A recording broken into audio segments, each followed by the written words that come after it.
Bonjour à tous et bienvenue pour cette nouvelle vidéo. Aujourd'hui, on va parler d'une petite chose importante, la partie 3 du debunk des fichiers 24 bits 192 kHz. On avait déjà parlé dans la partie 1 du fonctionnement de l'oreille et en comparaison avec d'autres petites choses, histoire de voir déjà un petit peu comment fonctionne l'oreille, un petit peu ses petites limites, etc. Dans la partie 2, on a parlé de la partie 192 kHz et à quoi ça sert et pourquoi c'est inutile globalement. Aujourd'hui, on va parler du 24 bits qui sert notamment pour la partie dynamique. Je vais faire une parenthèse par rapport à la partie 2 et quelques petites remarques que j'ai eues sur le fonctionnement de l'échantillonnage, comme quoi j'ai tort, et qu'en fait, en gros, c'est l'ensemble du fichier qui est échantillonné à 192 kHz. Alors, on va revenir très simplement sur le fonctionnement. Ici, on peut voir donc une courbe ici, donc je ne sais pas quelle est la fréquence, mais en gros, si on enregistre à 44 000 Hz, donc on va diviser par 2, et donc on se retrouve avec 22 000 Hz pour la partie OD, puisque nous on est limité à 20 000. Ce qui fait que quand on va enregistrer un fichier, en gros, ce n'est pas tout le fichier qui est enregistré à 192 kHz, c'est simplement quand on arrive ici, donc là on est à peu près dans les 90 000 Hz, que c'est échantillonné à 90 000 Hz. Donc ce qui fait que, en fait, tout va dépendre de la fréquence. En fait, on va enregistrer par rapport, en fait, à la fréquence du son.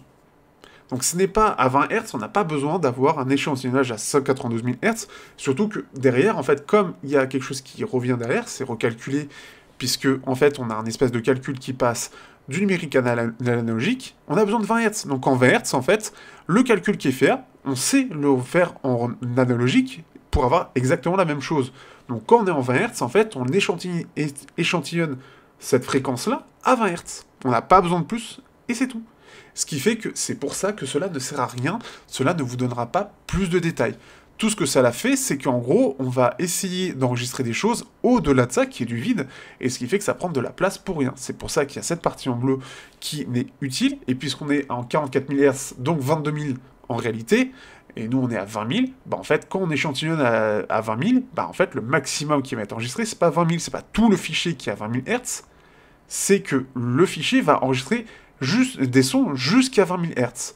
Et donc, en fait, il y a plein de sons qui sont enregistrés, donc entre 0 et 20 000 Hz, et donc ce qui fait que c'est un taux d'échantillonnage qui est compris entre 0 et 20 000 Hz. Donc c'est pour ça qu'il faut faire attention, ce n'est pas un espèce de truc où on met une fréquence et sur tout le fichier c'est comme ça. C'est en fonction de ce que l'on va entendre, c'est en relation avec les ondes qui vont être transmises. C'est tout. Donc c'est pour ça que, attention à ce que vous dites, je sais très bien, et je comprends très bien, encore une fois, pourquoi vous pensez que c'est vrai, mais ici, en fait, c'est quelque chose de réel, et ce qui fait que c'est quelque chose de technique, et en fait, bah, on n'a pas besoin de ça, c'est pour ça. C'est pour ça qu'on a tous cette partie en blanc, parce que ce sont des choses qui sont enregistrées inutilement. Nous, on a besoin que de 20 000 Hz, parce que le son le plus haut qu'on a, parce que la Hertz, c'est une fréquence, c'est ce qui va permettre d'avoir un son... Oh, en fait, là, je viens de faire ça, et bah tout ce que j'ai besoin, c'est d'enregistrer cette zone-là, et donc selon la fréquence dans laquelle ça a été fait. C'est tout. Donc il n'y a pas besoin de plus. Maintenant, parlons un peu de la dynamique. Donc la dynamique, c'est ce qui va être entre le son le plus faible, donc si je fais un petit peu un chuchotement comme ça, et si je hurle, c'est ça, la dynamique, c'est ça. Sauf que bah, selon les enregistrements de musique, ça va différencier. Je parlais en fin de partie 2 de quelques petites musiques qui ont des dynamiques très différentes. Pourquoi? C'est notamment à cause du mixage. Et ce n'est absolument pas en rapport avec le 16 ou le 24 bits. J'en reparlerai un petit peu en fin de vidéo pour ceux qui veulent s'intéresser un peu plus à des petites choses par-ci par-là, de ce que je sais moi. Je reste encore une fois un petit amateur qui essaie de partager une petite passion, mais il est important de parler de ça. Donc, globalement, en gros, nos fichiers sont en MP3. Le MP3 sont du 16 bits 44 000 Hz, et vous avez sinon du FLAC, et sinon après vous avez des fichiers plus gros en 24 bits, avec en général du 48, 96 et 192. Bref, après, ça, c'est autre chose. Donc l'audio PCM linéaire, donc de 16 bits, ne couvre pas tout à fait toute la plage dynamique théorique de l'oreille humaine dans des conditions idéal. Et ça, il va falloir bien le retenir aussi, et vous allez comprendre à quel point c'est un peu une arnaque aussi. De plus, il y aura toujours des raisons d'utiliser plus de 16 bits lors de l'enregistrement et de la production. Ce n'est uniquement le cas qu'à ce moment-là, notamment pour derrière le mixage et pour travailler le fichier.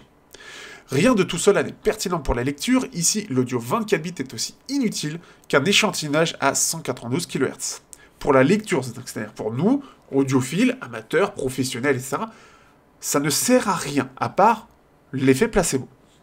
La bonne nouvelle est qu'une profondeur de moins 24 bits ne nuit pas à la fidélité. En gros, Ça prend plus de place, certes, par contre, ça n'a aucun impact sur notre chaîne sonore, il va pas y avoir de défaut comme ce que peut proposer et ce peut causer le 192 kHz. Maintenant, ce qu'il faut comprendre, et donc, vu qu'on a parlé déjà des fréquences, on va parler maintenant de la dynamique. En gros, ce qui est dit ici, c'est surtout que, en gros, un auditeur jeune et en bonne santé, moi je commence déjà à avoir plus de 30 ans, donc je ne suis plus à ça, mais on est à 140 décibels.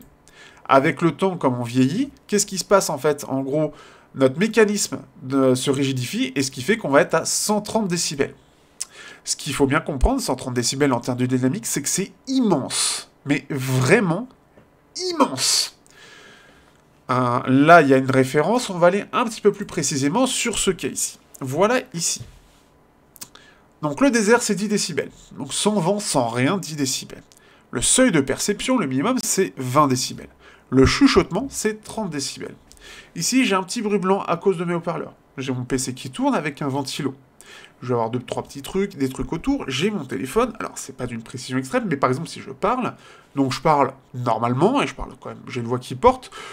Disons que je suis à environ entre 50 et 65 décibels. Si je m'arrête de parler, je suis à environ 30 décibels. Donc c'est un petit truc comme ça. C'est pas extrêmement précis, mais vous pouvez faire le test chez vous. Ça, c'est une première chose. Une conversation normale, c'est 50-60 décibels, ça va dépendre de votre puissance de la voix, mais c'est à peu près ça. L'environnement de travail avec plusieurs personnes, ça peut être 60 voire 70 si vous avez un environnement de travail où les murs vont un petit peu faire réverber un petit peu tout et vous allez entendre facilement vos collègues. Si vous êtes dans un grand magasin, une cantine, c'est 70. Un restaurant bruyant, donc quand vous avez beaucoup de gens, c'est 80. Circulation intense, 80. Bah oui, le bruit des moteurs.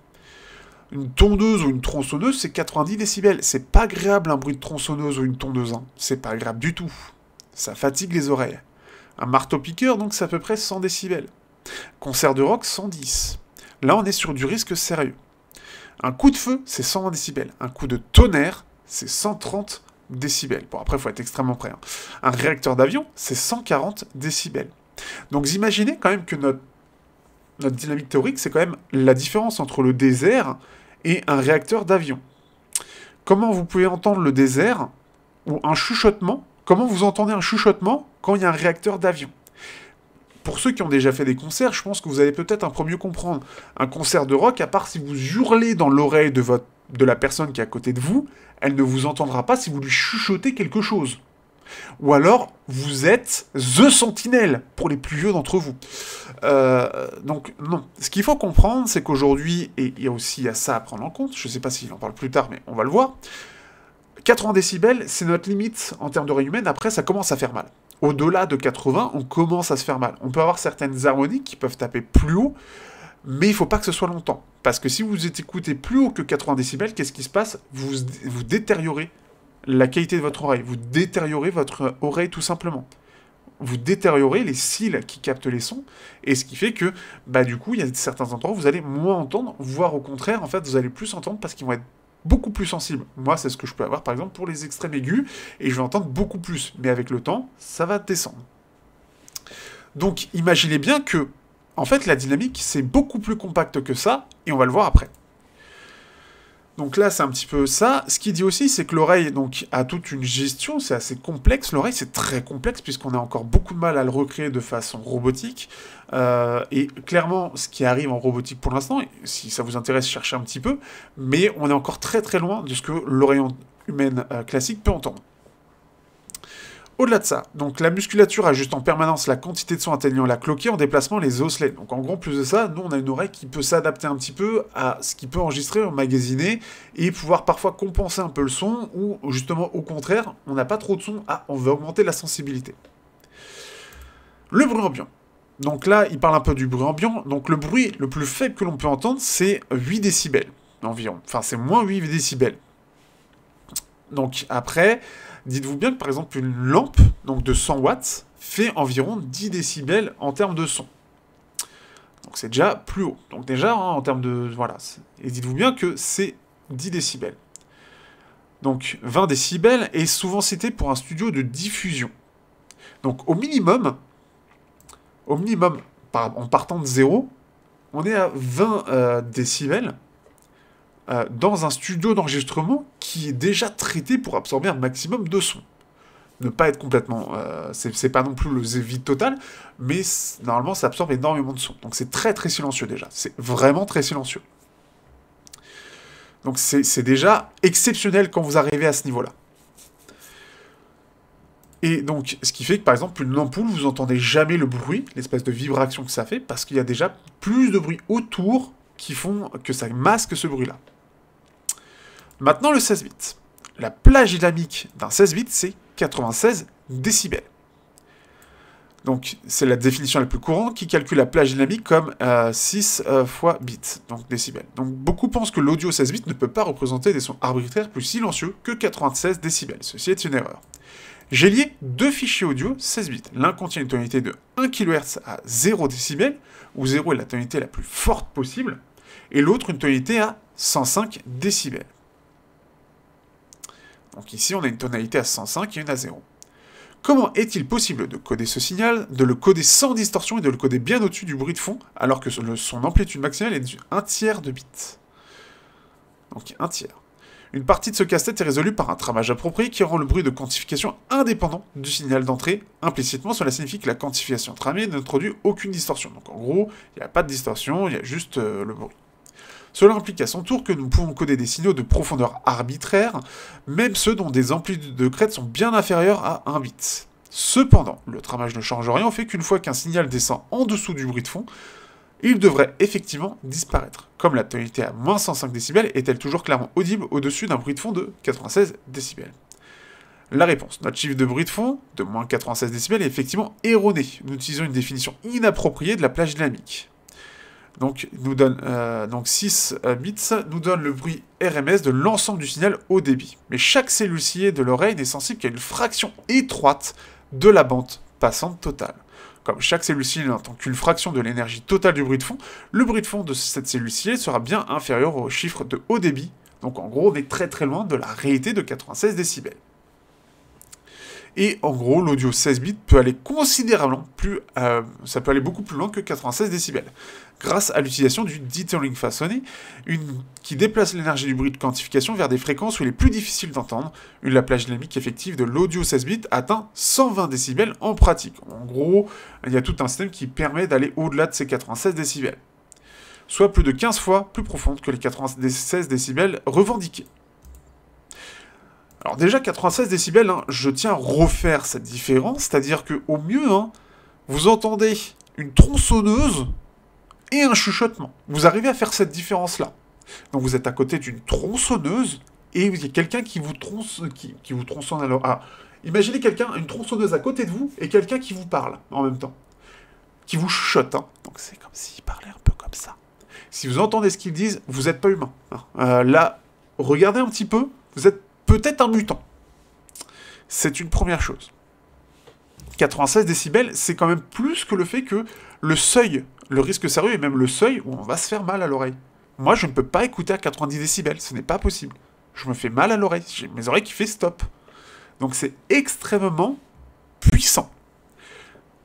80 décibels, c'est un aspirateur. Il y en a même des... Aujourd'hui, ils sont plus silencieux, par exemple. Mais un klaxon, c'est 100 décibels.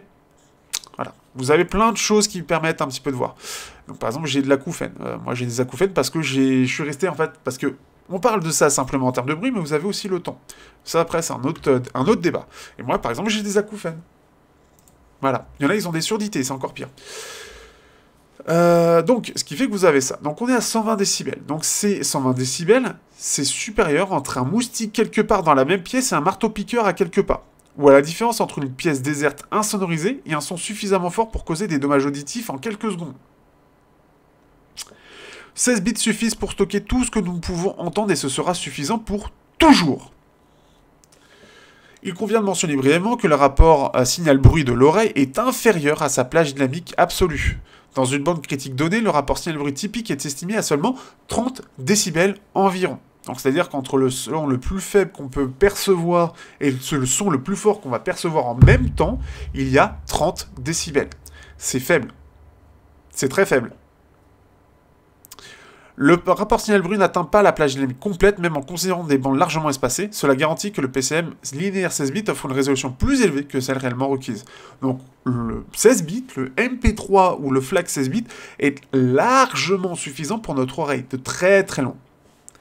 Il convient également de mentionner que l'augmentation de la profondeur de bits de la représentation de 16 à 24 n'augmente pas la résolution perceptible ou la finesse de l'audio. Il ne fait qu'augmenter la plage dynamique. La plage entre le son le plus doux possible et le son le plus fort possible, en abaissant le bruit de fond. Donc en gros, le bruit de fond, le bruit minimum, en fait, c'est juste que ce qu'on va, le maximum qu'on va avoir et donc le minimum, on va juste l'augmenter et aller beaucoup plus, mais ça sert à rien. Ça sert strictement à rien. Les professionnels utilisent des champs. Alors, donc juste pour terminer, cependant, un bruit de fond de 16 bits est déjà inférieur à ce que nous pouvons entendre. Rappel, ça veut dire que sur un fichier MP3 classique, bien encodé bien évidemment, bien géré, et du coup c'est vraiment cette différence que l'on a entre, donc, on va être en dessous de juste aller en forêt avec quelqu'un qui nous tire dessus à côté. Ou avec une sirène de pompier. Vous voyez ça? Pareil. Donc ce qui fait que ce n'est pas techniquement possible d'avoir une dynamique aussi large que ça déjà dans des musiques classiques. C'est pour ça d'ailleurs que on va avoir aussi, puis en plus de ça si vous avez d'autres choses, mais c'est encore une fois reprenez ça. Conversation à voix basse entre 20 et 30 dB en gros, et un concert de rock. Vous ne pouvez pas avoir de conversation à voix basse pendant un concert de rock. Vous n'êtes pas humain sinon. Donc, le truc, c'est que, à quoi sert le 24 bits? Pourquoi il est présent? Pourquoi on nous le vend tellement? Eh ben, on va voir. Mais du coup, ça ne concerne pas nous. Les professionnels utilisent des échantillons 24 bits dans l'enregistrement et la production pour des raisons de marge, de bruit de fond et de commodité. Donc, c'est juste être tranquille, en gros. Les 16 bits suffisent pour couvrir la plage auditive réelle avec de la place disponible. Ils ne couvrent pas toute la gamme de signaux possibles dans des équipements audio. La principale raison d'utiliser du 24 bits lors de l'enregistrement est d'éviter les erreurs. Plutôt que de faire attention à centrer l'enregistrement sur du 16 bits, risquant d'être écrété si vous devinez trop, s'il est en gros trop élevé, et d'ajouter du bruit si vous allez trop bas, le 24 bits permet à un opérateur de définir un niveau approximatif sans trop s'en soucier. En gros, c'était tranquille. Manquer de réglage de gain optimal en quelques bits n'a aucune conséquence. En effet, qui compresse dynamiquement la plage enregistrée ont un fond profond. En gros, voilà, vu qu'ils ont beaucoup plus de marge sur le bruit de fond minimum, du coup, au niveau des enregistrements, ils sont plus tranquilles pour ne pas avoir un espèce de petit bruit de fond ou quoi que ce soit, et ce qui fait qu'ils sont plus tranquilles sur la qualité du fichier. Ils n'ont pas besoin de s'emmerder, ils ont une base sur laquelle elle est saine, elle est large, beaucoup plus que la réalité, sans devoir se dire, est-ce que ça va être suffisant? Même si c'est censé l'être, au moins là, ils sont sûrs. Mais aussi au niveau de l'ingénieur du son. Il a besoin de plus de 16 bits lors du mixage ou du mastering. Les flux de travail modernes peuvent impliquer littéralement des milliers d'effets et d'opérations. Le bruit de quantification et le bruit de fond d'un échantillon de 16 bits peuvent être indétectables pendant la lecture. Mais la multiplication de ce bruit par quelques milliers de fois devient finalement perceptible. En gros, le fait d'ajouter plusieurs sons, ce bruit de fond va se multiplier, et ce qui fait que c'est là où ça peut parfois ressortir. Le 24 bits maintient le bruit accumulé à un niveau très faible. Donc voilà, encore une fois, c'est par commodité, par exemple, pour ça aussi qu'on va multiplier les sons qu'on va ajouter. Une fois la musique prête à être distribuée, il n'y a aucune raison d'en conserver plus de 16 bits. Donc après, il y a un test d'écoute. Donc encore une fois, vous avez le lien dans la description, vous pouvez aller voir cette partie-là et prendre ce petit test d'écoute. La compréhension est le point de rencontre de la théorie et de la réalité. Une affaire n'est réglée que lorsque les deux parties sont d'accord. Les preuves empiriques issues de tests d'écoute confirment l'affirmation selon laquelle le 16 bits offre une lecture de la plus haute fidélité possible. Il existe de nombreux tests contrôlés qui confirment cela, mais je vais brancher un article récent. Donc ça, ce sera intéressant de voir un petit peu ça. Rédigé par des gens locaux ici à la Boston Audio Society. Malheureusement, le téléchargement de l'article complet nécessite une adhésion à l'AES. Cependant, le sujet était largement discuté et dans des articles et sur des forums avec la participation des auteurs. Voici quelques liens. Donc, le nouveau taux d'échantillonnage de l'empereur, fil de discussion du forum Hydrogène Audio, page d'information supplémentaire de la Boston Audio Society, y compris les listes d'équipements et d'échantillons. Donc, en gros, dans l'article, cet article présentait aux auditeurs le choix entre un contenu DVD A et SACD à haut débit, choisi par les défenseurs de l'audio haute définition pour montrer la supériorité de la haute définition, et ce même contenu rééchantillonné sur place jusqu'à 16 bits en 44,1 kHz. Le taux en général des disques. Les auditeurs ont été mis au défi d'identifier la moindre différence entre les deux en utilisant les méthodes ABX. Donc la méthode ABX, en gros, c'est on vous donne les deux fichiers et ça va changer de façon aléatoire sans que vous le sachiez. En gros, c'est un test à l'aveugle.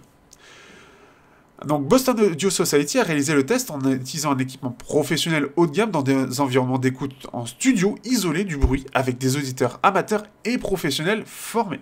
Donc en gros, des conditions idéales dans un environnement idéal avec un équipement idéal.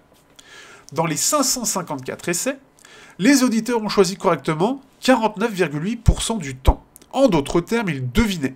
C'est-à-dire qu'une fois sur deux, ils se trompaient, une fois sur deux, ils avaient raison. Donc c'est ce qui s'appelle du hasard. Pendant tout le test, aucun auditeur n'a été capable d'identifier lequel était un 16 bits 44,1 et lequel était à haut débit. Et le signal 16 bits n'a même pas été tramé. Il y a encore pas mal de choses. On va arrêter ici sur cette partie-là. On va juste terminer avec une autre étude récente a étudié la possibilité que les ultrasons soient audibles, comme l'avaient suggéré des études antérieures. Le test a été construit pour maximiser les possibilités de détection en plaçant le produit d'intermodulation là où il serait le plus audible. Il a constaté que les tonalités ultrasoniques n'étaient pas audibles, mais que les produits de distorsion d'intermodulation introduits par les haut-parleurs pouvaient l'être. Donc ça, c'est ce qu'on a vu plus haut, et ce qu'on a vu dans la partie 2, notamment avec les erreurs que peuvent donner l'équipement audio qui ne comprennent pas trop comment gérer des plus hautes fréquences. Cet article a inspiré de nombreuses recherches ultérieures dont la plupart des résultats avec des résultats mitigés. Une partie de l'ambiguïté s'explique par la découverte que les ultrasons peuvent également induire plus de distorsion d'intermodulation que prévu dans les amplificateurs de puissance. Par exemple, David Griesinger a reproduit cette expérience et a découvert que sa configuration de haut-parleur n'introduisait pas de distorsion d'intermodulation audible provenant des ultrasons, contrairement à son amplificateur stéréo. Donc ça, c'est ce dont on parlait dans la partie 2. En gros, selon les appareils, parfois, les 30 kHz qu'il y a dans le test ici, donc le test qu'on a vu beaucoup plus haut, et en fait, un de ces équipements, il va entendre quelque chose qu'il n'est pas censé entendre. Et ça, parce que son équipement audio, il sait pas très bien le gérer. On va arrêter ici pour aujourd'hui. Ce qu'il faut comprendre, et pourquoi vous entendez peut-être des différences avec le 24 bits par rapport à du 16 bits. Il peut y avoir diverses raisons, mais ce n'est pas lié, en réalité, à ce que... ce n'est pas lié, en fait, au fichier en lui-même, au conteneur. Le 16 bits ou le 24 bits n'implique aucune différence. Comme on l'a dit, 96 décibels, c'est largement suffisant, et en réalité c'est 120, c'est très largement suffisant pour n'importe quelle oreille humaine. Et même au-delà de ça, en gros, nous, on a en réalité une plage dynamique de 30 décibels, ce qui est déjà quand même assez immense. Ce qu'il faut comprendre, et c'est ce que j'ai expliqué en partie 2, et ce que je vais réexpliquer rapidement ici, il faut savoir que si vous avez des différences, en fait, j'en parle un petit peu dans ma petite vidéo sur le fait de quitter Spotify.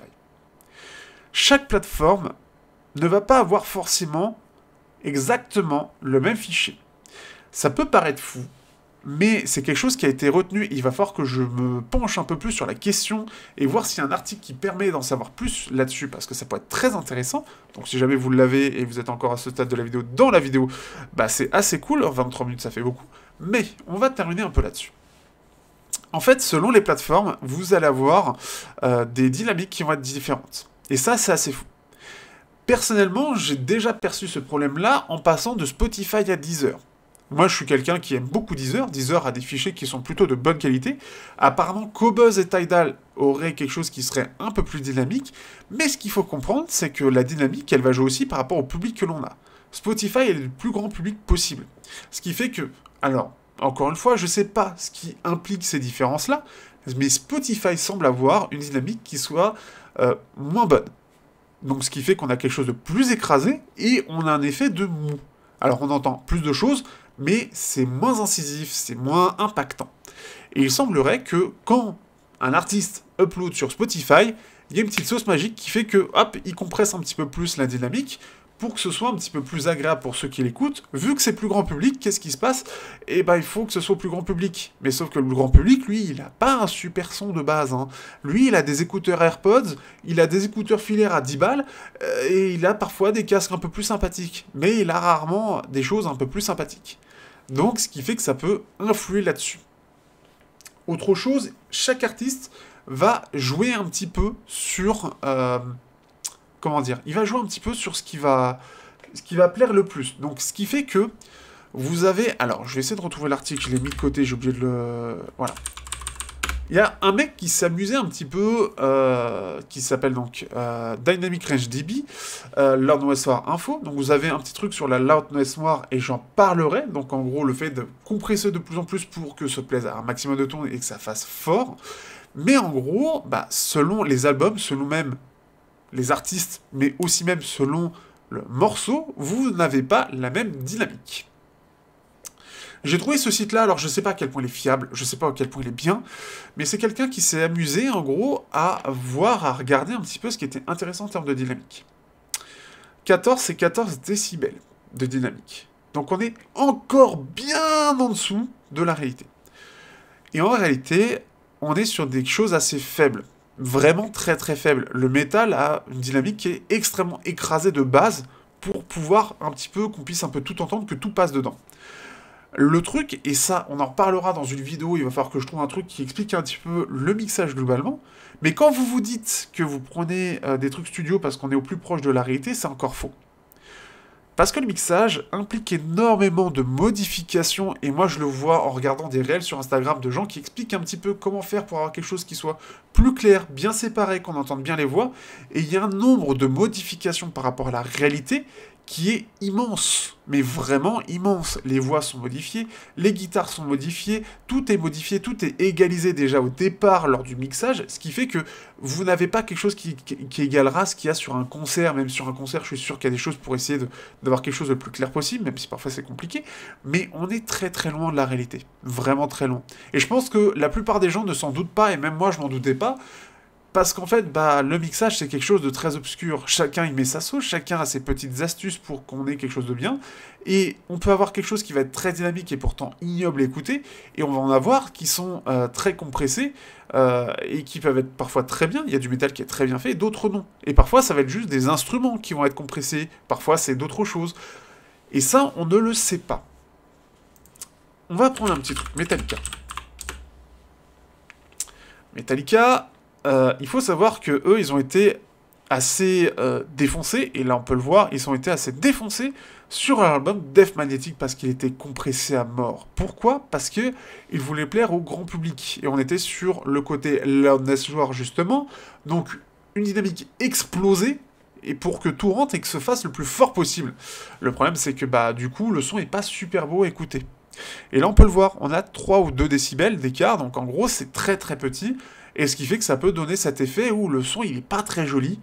Et ça veut dire qu'en gros, le mastering et le mixage a été très mal fait.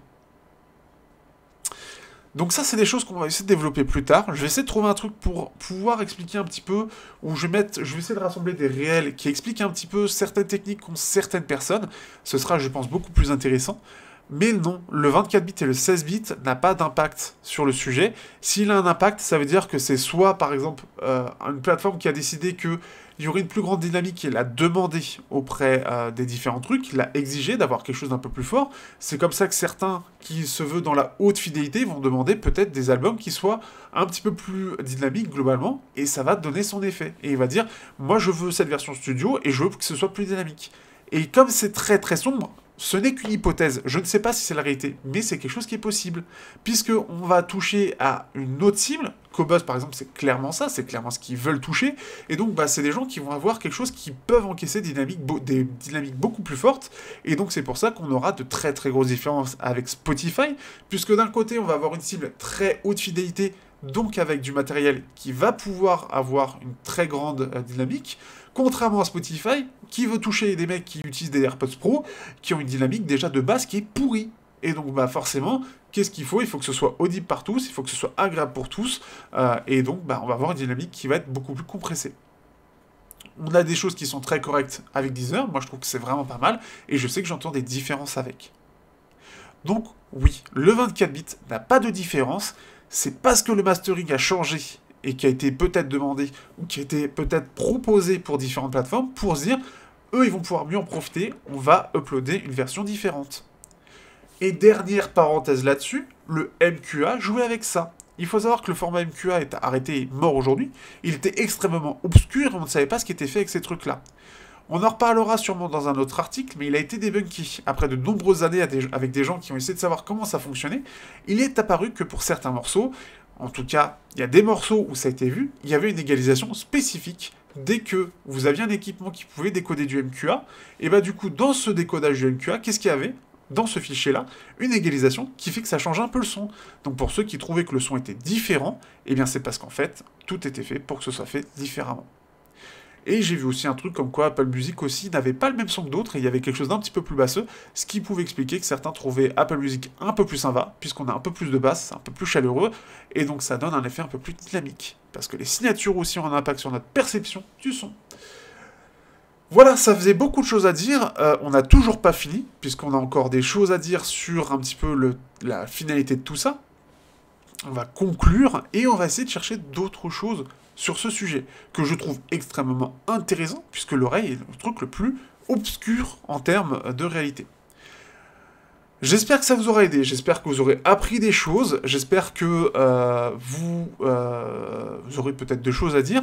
Je sais que pour beaucoup, vous aurez du mal à apprécier un petit peu ce truc-là et se dire « Ah oui, c'est peut-être vrai, alors que je suis qu'une pauvre merde avec 20 000 abonnés. » Mais non, il y a des choses réelles dans l'audio, il faut s'y intéresser, il faut comprendre. Après, tant que vous éclatez dans l'audio, c'est surtout ça le principal. Mais si vous pouvez éviter de dépenser de l'argent inutilement, c'est mieux.